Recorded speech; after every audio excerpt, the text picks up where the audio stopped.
Bonjour tout le monde, c'est Monsieur 2X. Donc dans cette vidéo, nous allons apprendre une propriété analytique des fonctions réciproques. Alors rappelons que dans la vidéo précédente, nous avons appris qu'une fonction réciproque était une fonction qui annulait une certaine opération mathématique particulière.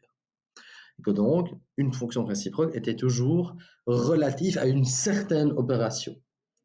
On ne parle pas d'une fonction réciproque telle qu'elle, c'est toujours vis-à-vis d'une fonction. Hein, on analyse toujours deux fonctions en parallèle. Alors, moi, je vous propose une activité qui va vous aider à découvrir une propriété analytique. Donc, l'idée, c'est, voilà, je vous donne une liste d'opérations, et moi, je vous propose de trouver l'opération qui annule l'opération qui vous est donnée. Quelle est l'opération réciproque de celle listée? Alors, allons-y. Si vous désirez le faire en avance, mettez la vidéo sur pause et tentez de trouver les réponses. Et ensuite, remettez-la en route pour vérifier si ce que vous avez fait est correct. Pour les autres, n'hésitez, voilà, suivez-moi et on va voir un peu ce que ça donne. Alors, la première opération que je vous propose, c'est additionner 1 à un nombre réel, ajouter 1. Alors, c'est quoi l'opération qui annule additionner 1, ajouter 1? Eh bien, on est d'accord que c'est soustraire. Alors moi, ce que je vais faire, c'est que moi, j'aime beaucoup les représentations, les images, des schémas. Je vais vous montrer un schéma avec lequel je vais travailler pour vous expliquer le concept, la propriété. Donc, je prends un nombre réel, je vais l'appeler x.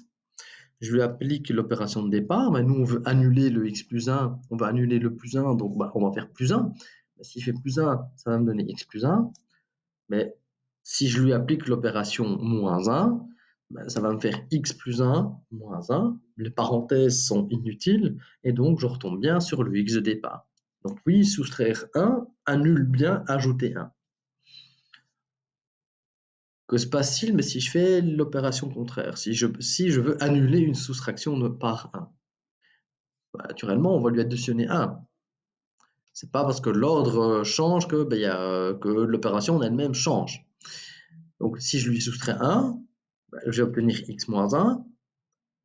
Mais si je lui applique ensuite le plus 1, je vais faire x moins 1 plus 1. De nouveau, les parenthèses sont inutiles et donc le résultat final me donne x. Alors, essayons une opération un peu plus compliquée. Imaginons qu'on veuille annuler la multiplication par 2. Qu'est-ce qui annule une multiplication par 2? Une division par 2. Donc, si on fait le même schéma, on part d'un x, je le multiplie par 2, ça me donne 2x. Mais si je redivise le résultat de ma multiplication par 2, les parenthèses sont de nouveau inutiles, je peux simplifier par 2 et ça me donne x de nouveau. Qu'est-ce qui annule une division par 2? Rebelote, c'est le même principe, hein, dans un autre ordre. On va multiplier par 2. Donc si je pars d'un x que je divise par 2, le résultat va me donner x demi. Et si je multiplie x demi par 2, ça va me donner 2 fois x demi. Mais 2 fois x demi, les 2 se simplifient, ça me donne x. Donc là, les opérations étaient assez simples. Je n'avais qu'une seule opération à traiter. Mais qu'est-ce qui se passe, par exemple, pour une telle opération? Le fait de multiplier par 3 puis soustraire 1. Donc, je prends un nombre réel x, je le multiplie par 3, ça va me donner 3x. Et donc ensuite, je dois soustraire par 1. Et donc, l'opération que je dois analyser, c'est 3x moins 1. Ça, c'est l'opération associée à multiplier par 3, puis soustraire 1. Comment est-ce que je vais faire pour trouver l'opération qui annule ça? Remarquez que c'est ça qui fait la beauté de ce schéma, c'est que, en fait, si je veux annuler cette opération, étant donné que je veux annuler, je veux retourner à mon x de départ, eh bien, je vais faire les opérations dans le sens contraire, dans le sens inverse. Donc, je pars d'un certain x.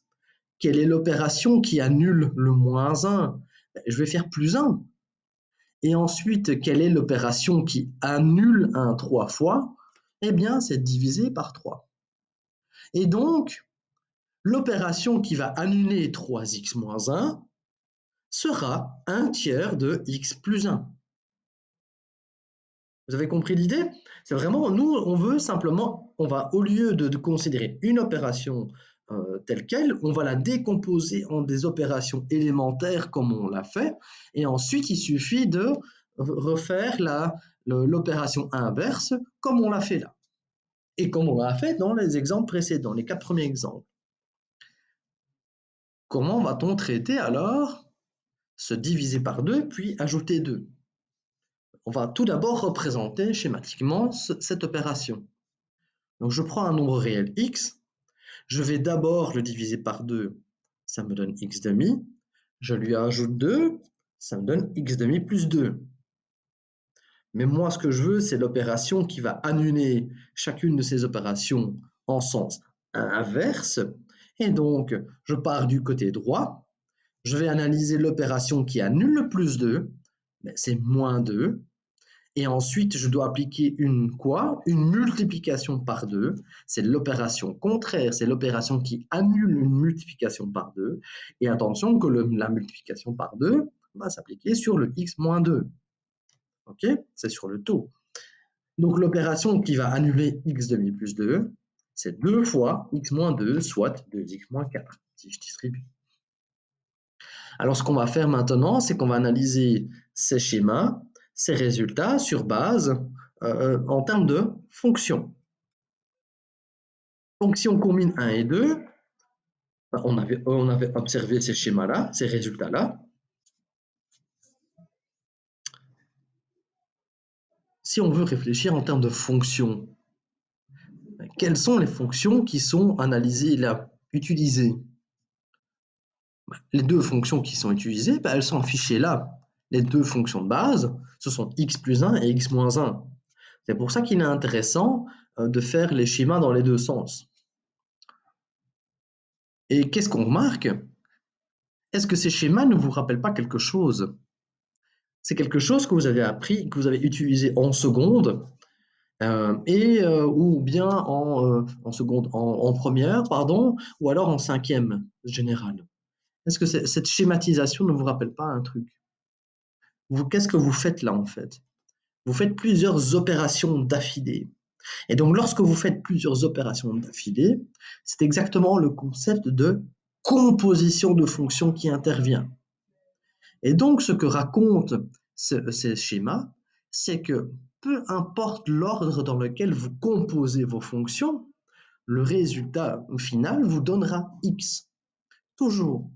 Et donc, dans notre exemple 1 et 2, si vos deux fonctions sont x plus 1 et x moins 1, elles sont données par le début de votre schéma ici, eh bien, lorsque vous les composez, que ce soit n'importe quel ordre de composition, ça vous donne x comme résultat là. Est-ce que c'est le cas pour 3 et 4, pour 2x et x demi? Ah oui, tout à fait, il n'y a rien qui change. Sauf que vos deux ce sont ce qui va changer, ce sont les expressions analytiques de vos fonctions.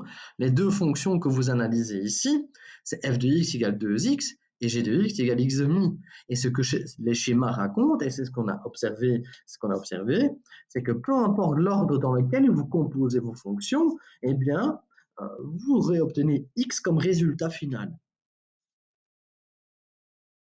Qu'en est-il pour 5?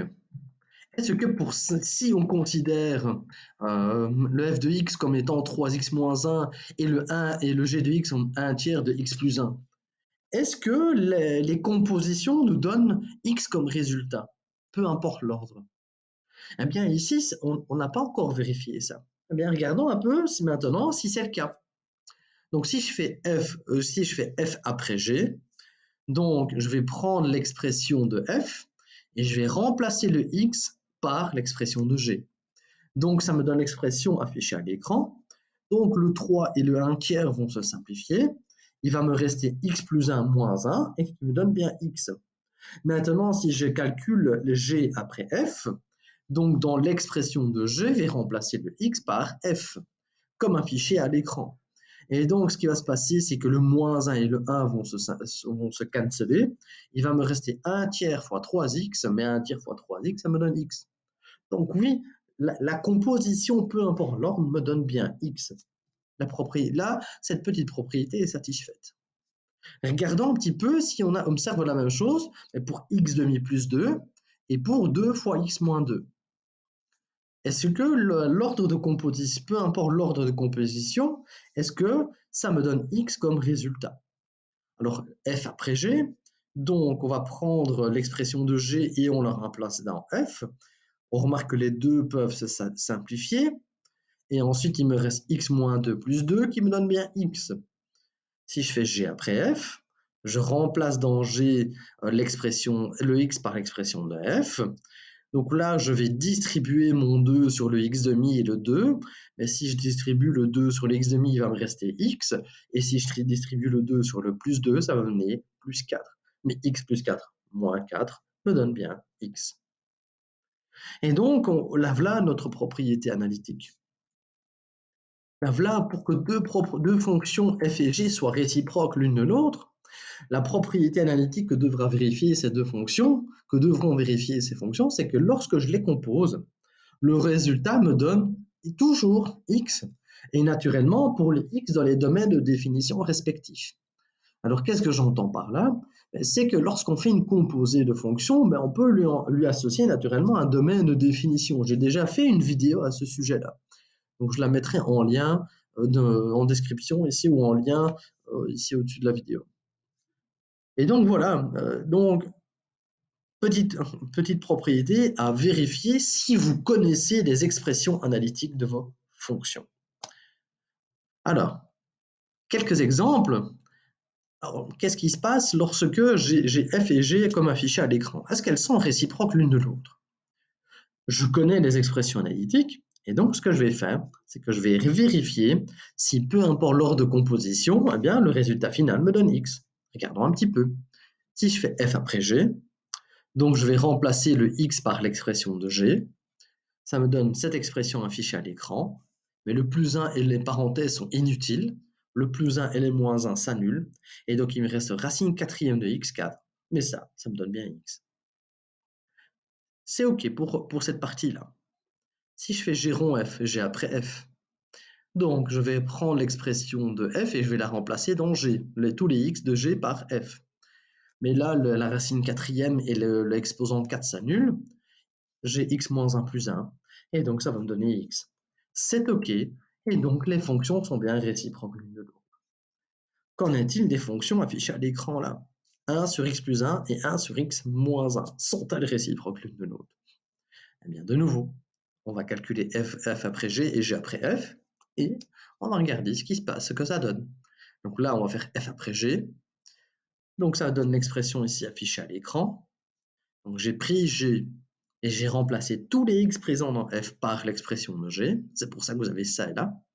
Le moins 1 et le plus 1 me donnent 0. Et l'inverse de x, ça me donne x. C'est OK pour cette partie-là. G après f, je prends le f et tout le x de g, je vais remplacer par f. Mais là, c'est facile, j'en ai qu'un seul. Alors, je dois faire l'inverse de x plus 1, mais ça me donne x plus 1. Et donc, x plus 1 moins 1, ça me donne x. Et ça, c'est OK. Et donc, les deux fonctions sont bien réciproques l'une de l'autre. Un dernier exemple, lorsque j'ai x carré plus 1 et racine carrée de x plus 1, sont-elles réciproques l'une de l'autre? Eh bien, allons-y, vérifions. Calculons f après g. Donc, ça va me donner racine carrée de x plus 1 au carré plus 1. Je prends l'expression de g et je le remplace tous les x de f par g. Alors, ça va me donner x plus 1 plus 1. Ça me donne x plus 2. Donc, ça ne me donne pas x comme résultat. Et donc là, je stoppe. Je sais que les deux fonctions ne sont pas réciproques l'une de l'autre. L'une n'annule pas l'autre. Et donc voilà, j'espère que cette vidéo vous a permis à comprendre via ces petits exemples comment on vérifie par calcul, analytiquement que deux fonctions se réciproquent l'une de l'autre. N'hésitez pas à laisser vos commentaires, likez-la, partagez-la si vous estimez qu'elle peut aider quelqu'un à comprendre cette propriété, cette matière que sont les fonctions réciproques. Ce n'est pas une matière facile.